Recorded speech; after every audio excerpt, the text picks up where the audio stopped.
Hello everyone, hope you can hear me. So this presentation is about Pyro effects, kind of sandwiched between two Copernicus presentations, but in fact the truth is this is also using Copernicus. This is a continuation of the Pyro solver we started in Copernicus in the previous release, which was more of a 2.5D like screen-based kind of solver. And in the meantime, I'm just playing some of the materials or some of the fire I did for the presentation. And if it lets me find a mouse, I would like to click on that little arrow. And with this new release, we also updated and added some more Copernicus Pyro effects tools that are readily available. Some of these are just present here. And the big change is that before, or in the previous release, it was a very bare bone kind of solver where you had to build up loads of nodes even to just get sourcing going on. And in this release, we wanted to provide a much more easier and much more faster user experience with it. And as soon as this plays, I can actually show you how it looks like. So this is just a small small scale flame. And a bit larger one.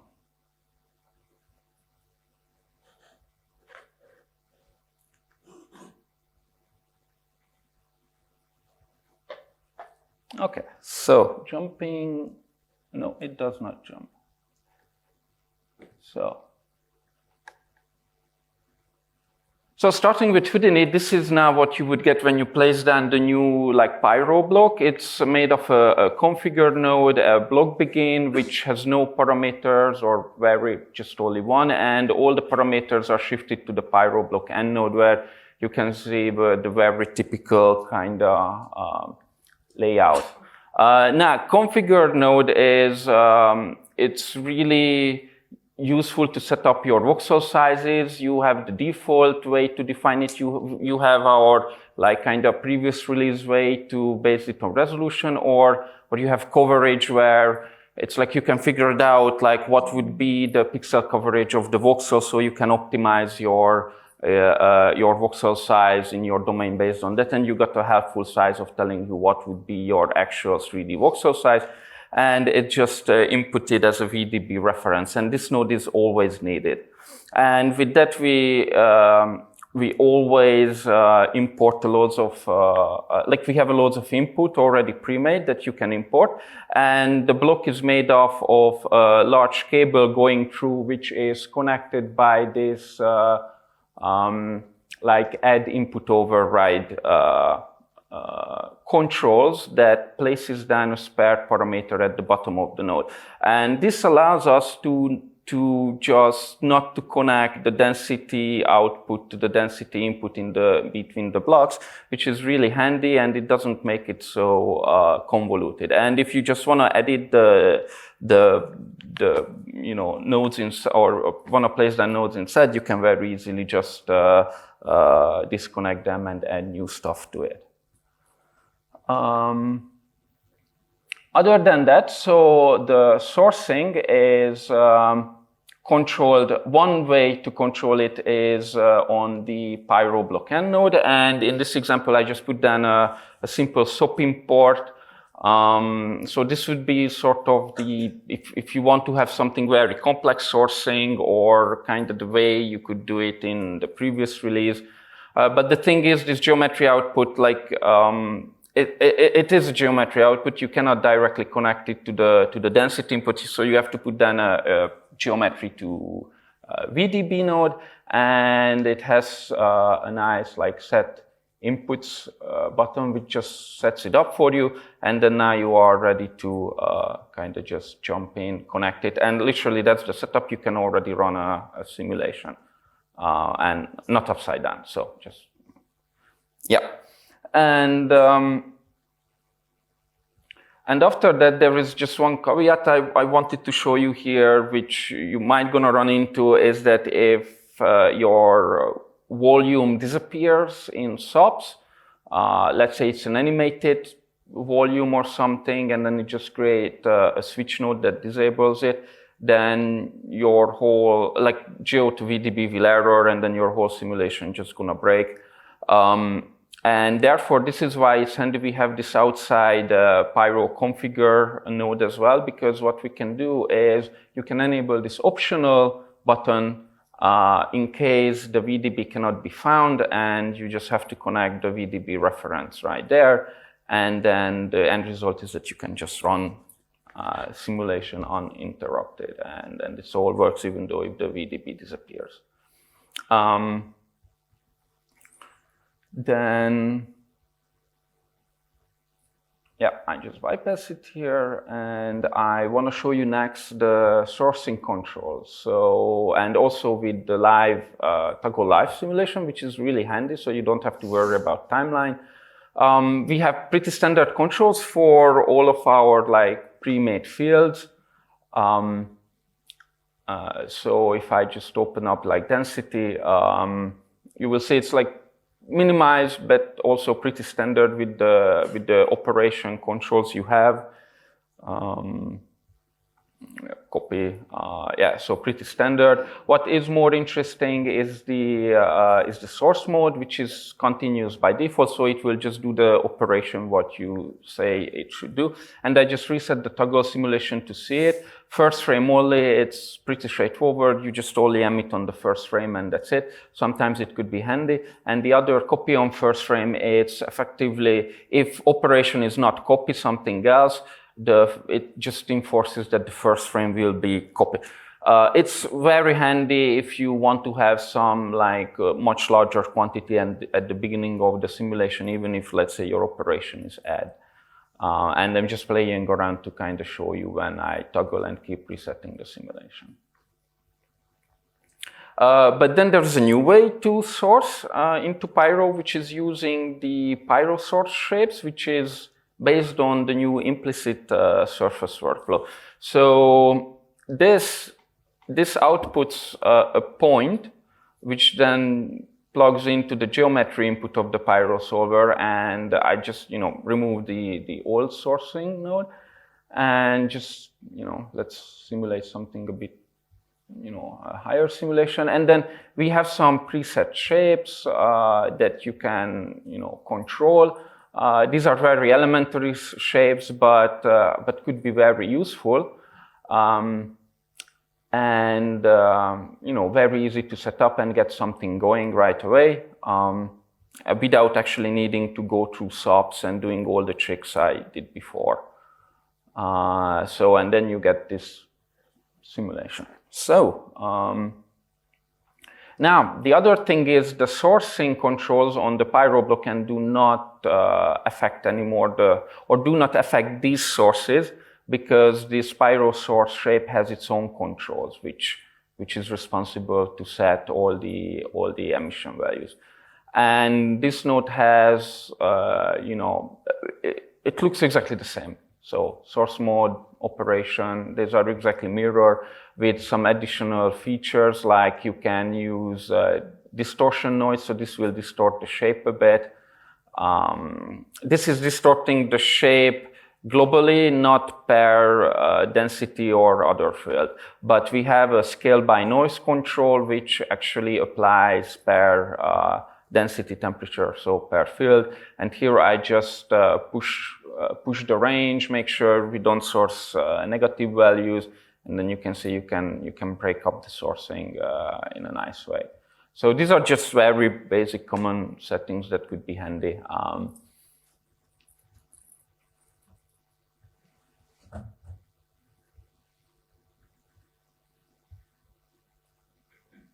And then just resetting it.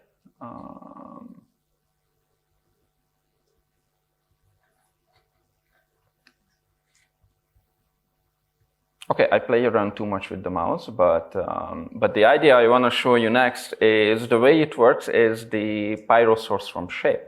So this is what actually sourcing in the points into the Pyro simulation. So we have this node inside the block node, and what I'm just presenting that you can also do it on your own, like build up your own,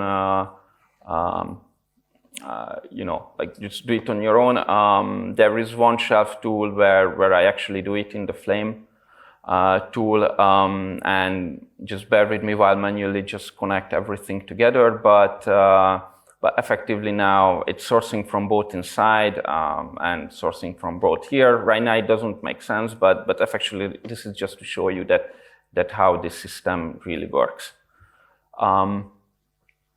And the other thing we have is in very similar fashion, the Pyro collision shape.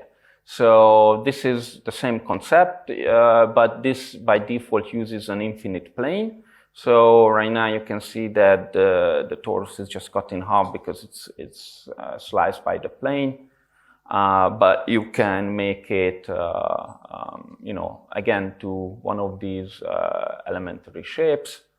And I just here I raise it up, and I think you will see that there will be a tiny, yeah, you can kind of see the box in there. What is also really nice, this automatically, this whole implicit surface workflow automatically calculates the motion of the object. So if you have rotation, transformation, any sort of animation here, you have the velocity approximation control. So it will just, you know, apply that. And I just rotating around, it's probably really slow. And I can chop a bit ahead because, yeah, I just change it to be much faster, and I increase the velocity scale. And I think when I change it to something like a more like crazier value, you will see that actually it's working, and there is indeed velocity like really like pushing away the smoke.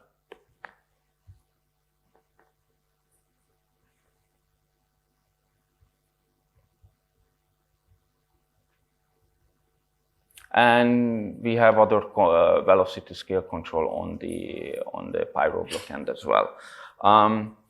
And the other interesting or very nice thing about this workflow is actually the implicit surface backend. So with this one, I can actually model implicit surfaces in SOAPs. Like I can do this like glass geometry, which is it's a cocktail glass that is more complex than just those simple shapes, and you can actually feed this to the Pyro source node, and in here I just simply, so as soon as I model the shape and I union the two reverse tube, I do another operation where I just cut out the area for the actual like liquid, like the part that will emit smoke later. So, and I just put down an implicit surface, and just to show you how the collision geometry looks like now, I think it's getting there with 0.2. Yeah, you can see that it's like, you know, very simple to create this kind of shapes.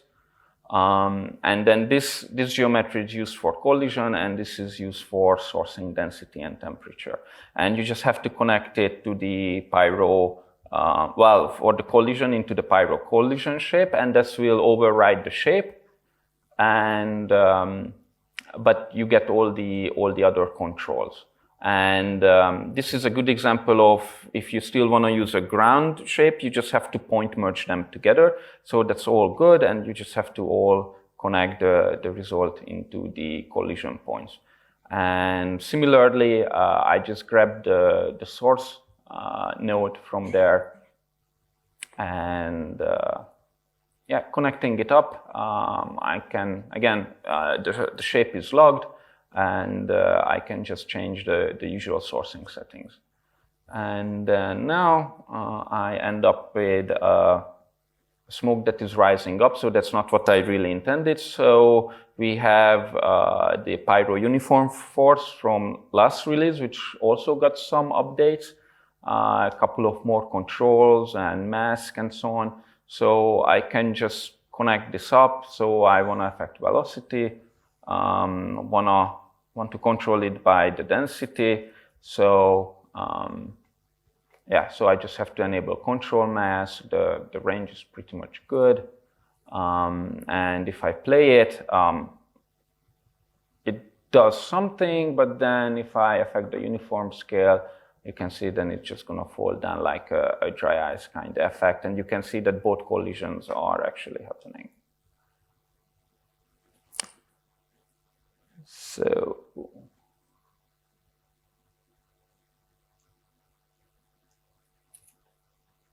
So jumping ahead a bit, the solver is actually the same as last year, so it's sparse. But we made some modification to how like this sparsity or how this like resizing happens. So we have like these strip button controls for reference field. So this defines what is actually seen by the solver as where the simulation is. So by default, it's only density. So this saying that anywhere where there is density, that's where my base shape should be, or that's where my simulation exists, based on this reference cutoff. And you can add temperature or the flame field to it. And as soon as the solver, recognizes where those areas are or finds them, it does the padding step. And in the padding, I just demonstrate it here. Like this is the VDB tree that you get with padding, and by default, yeah, I think I just have to reset it. Yeah, this pads 1 voxel, but this is this can be tricky when you increase your voxel size, because this will still mean that you increase your padding only with like one leaf type. So the distance, however, is another control that is actually looking at the word space distance, and it ensures that you always making the same amount of padding. I can jump a bit here. And going on, the other nice thing about this is the pad by velocity. Again, this is something that we had before, but I just kind of want to show you that with it you can sort of reduce the how much it spreads along the X and Y direction. So if I now reset it, you see that like playing with these controls, you would get something like this if you don't apply these tangential scale and other like padding controls to it.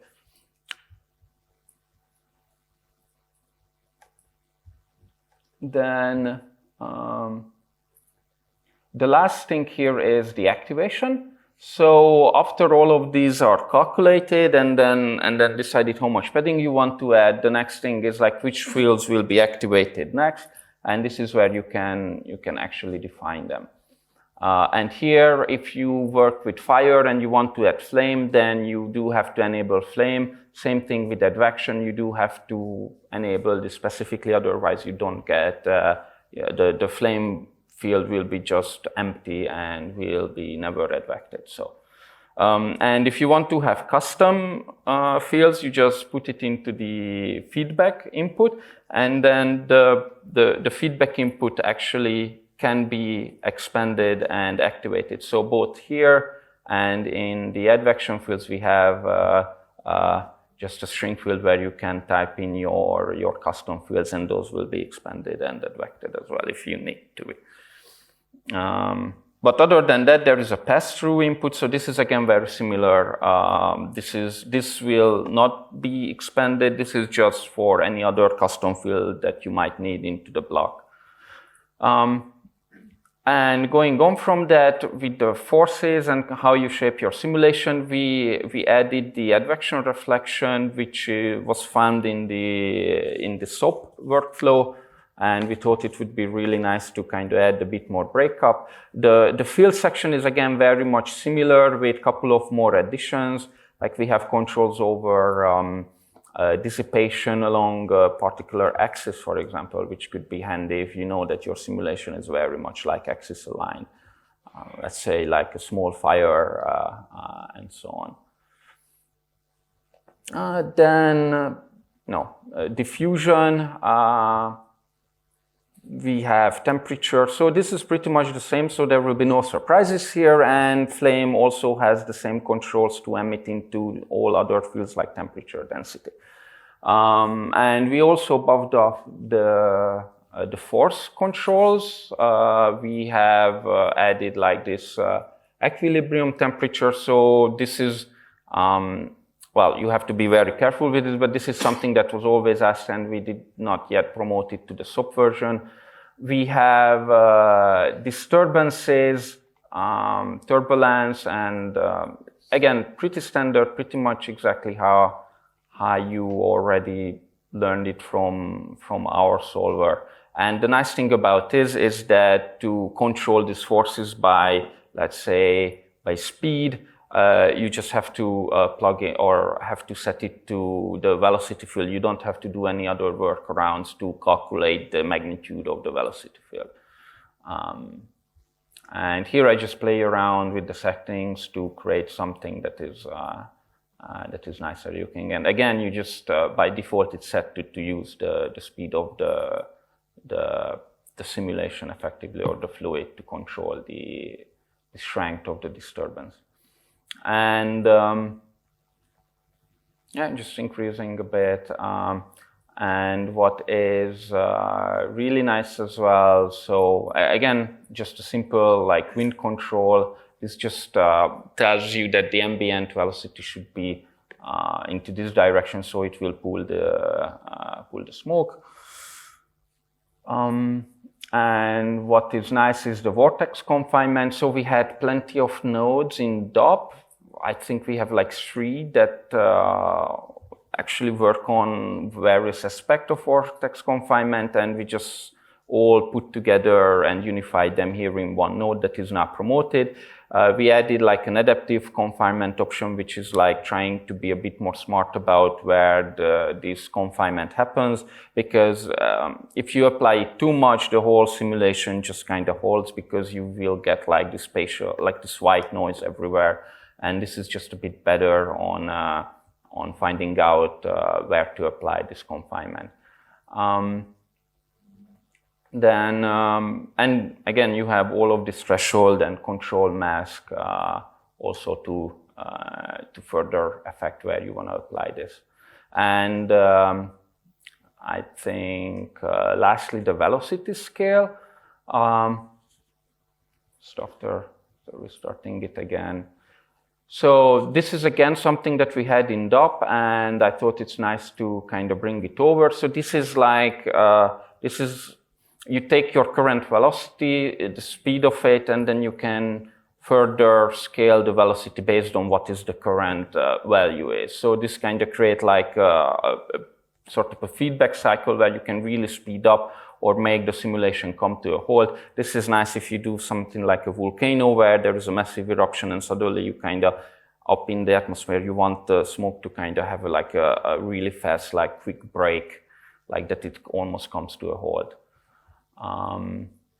And yeah, we have a viscosity as well. So again, pretty much the standard stuff, but everything has a bit more controls to actually fine tune it. And if these are not enough for you, then you can always just put down nodes in between and just do your own setup actually. So, and that's it from me.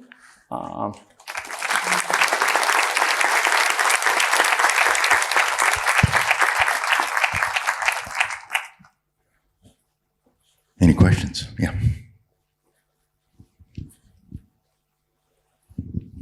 Awesome, Attila, thanks for the talk. And so performance is pretty great.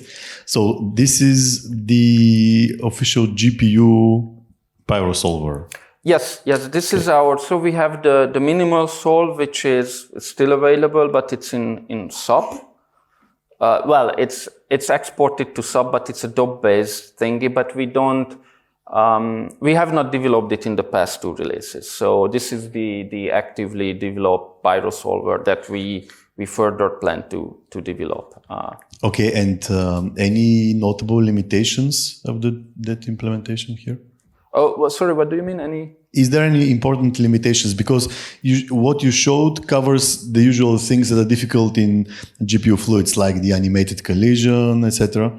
So is there any important limitations that are remaining, or we should just do it in Copernicus? Simulation-wise, no. I think simulation-wise, it is already a much more capable solver.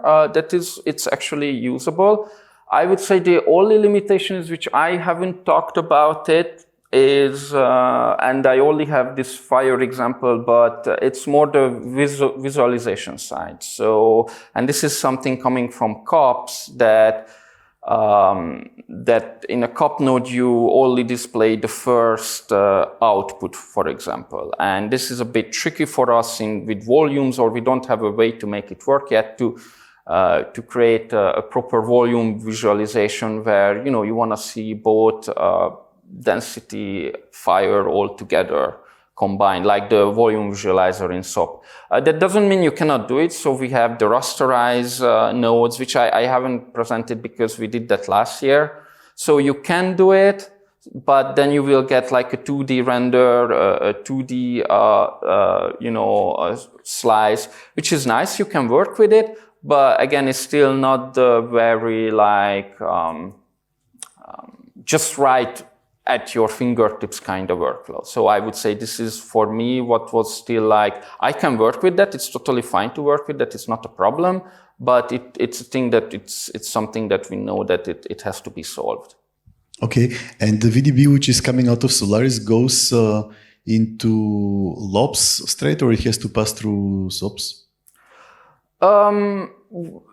I usually, all of these examples I did, I just exported it through SOPs. As far as I know, the workflow for Solaris was that I can point some Solaris like import nodes directly to pick up like cached VDB. So that workflow is still valid regarding COPS or SOP. But here you do have to export out. Or that's how I did it. I was not aware at that time of any other method, really. So, okay, thanks a lot. That's great.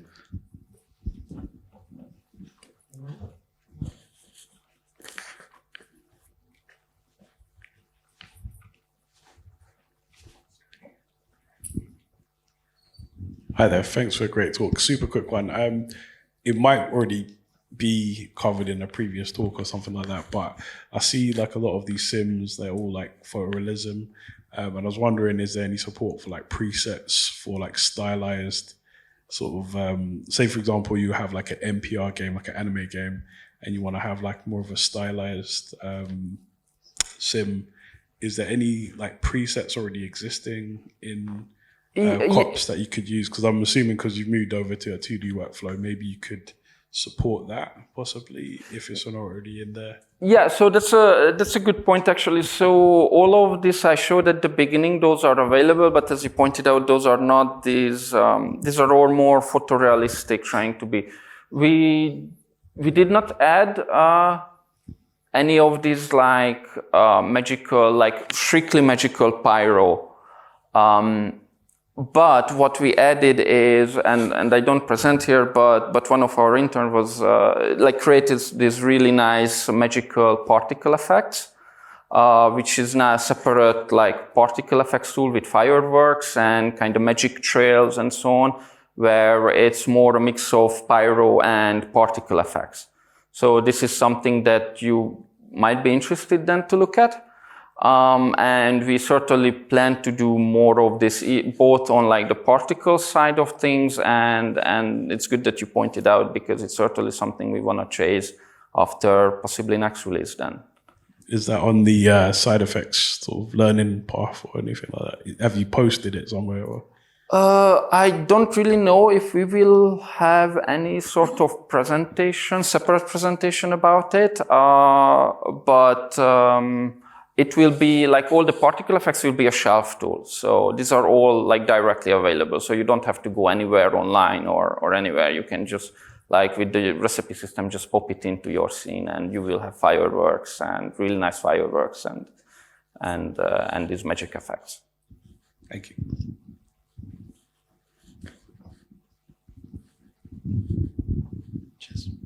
Hey, thanks for the cool talk. I just wanted to ask a couple of questions, actually. Does it support animated timescales so you can kind of time ramp down for that kind of bullet time effect? Not yet. Not yet. Cool. So that's probably one of those limitations, yeah. And also, kind of the nice thing with DOPS is obviously you can couple it with all the other solvers and things like that, where this is kind of Copernicus based and nothing else has really kind of caught up in that space yet. I guess this kind of lives on its own a bit, that you can't really couple it with other solvers. I guess you could drive it from velocities from other things as like secondary simulations, but there's not really like an explosion could drive your RBDs and you could couple the two together or anything like that going on, is there? Yeah, so not with RBDs. Maybe I don't reveal my secrets, but we've been looking into particles as well. So this is something that is not in here at all, but if we're talking about coupling, that is something that I think some developers are very happy to look into, and that's, I think I see it as something feasible actually, but not right now. And RBDs, I don't think we will even get much of like RBD related stuff in Copernicus. At least what I know or what I like consider like, yeah, realistically. But yeah, this is actually, yes, very much just a GPU based, standalone, put your volumes in, kind of simulate it, so on. Just trying to provide like a fast way of doing things. So you said like a lot of the targeted dev is going on to this at the moment. Are things going to be ported to the DOPS one still, or how is that going to work then? One of the things that like we still like thinking about is exactly this question, like how, like we got to this point and then actually your question is like the next steps ahead, like how we gonna go about integrating it with the rest. Like currently we have multiple Pyro solvers. We have the minimal GPU solve. We have now this one. We have the sparse solver in DOPS. So these are like three separate systems, and yeah, we have to think about it like how to bring them together. Either maybe a soap wrapper over this one and say that use this instead of the minimal version. So that has its own challenges, but effectively we could do it. We could just leave it as a separate cop tool.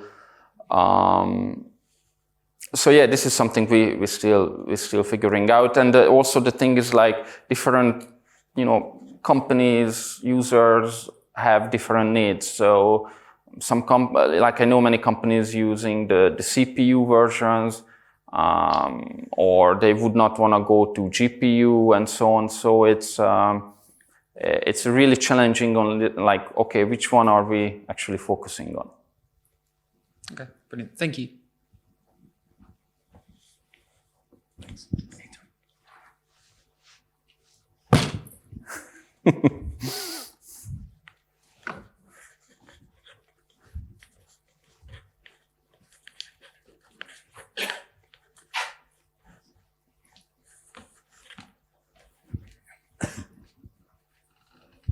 Hi, thank you. Really interesting talk.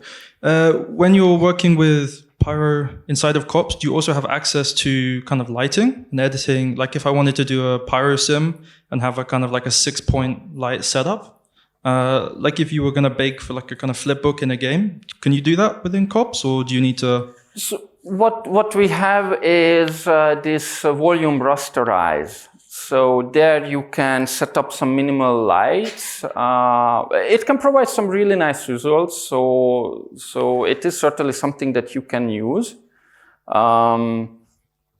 and that just renders it out in a 2D plane. But other than that, there is not like we don't have like this like 6-point lighting setup that you can like really quickly like drop in, which actually not a bad idea, but we don't even have that for subs, which like the sub pyro stuff, so which would even there would be actually nice. But yeah, that's my best recommendation, is to use actually the rasterize nodes. That actually it even speeds up the sort of the playback, because generally it turns out that for us right now, actually rendering that or rasterizing the volume is actually faster than pushing the volume through the viewport. So with that, you can even gain some more speed just to looking the simulation through this like rasterized volume. And then there you can have like a couple of lightning controls and so on to make it like look nice and so on. Awesome. Thank you. Great work, Attila. Thanks so much.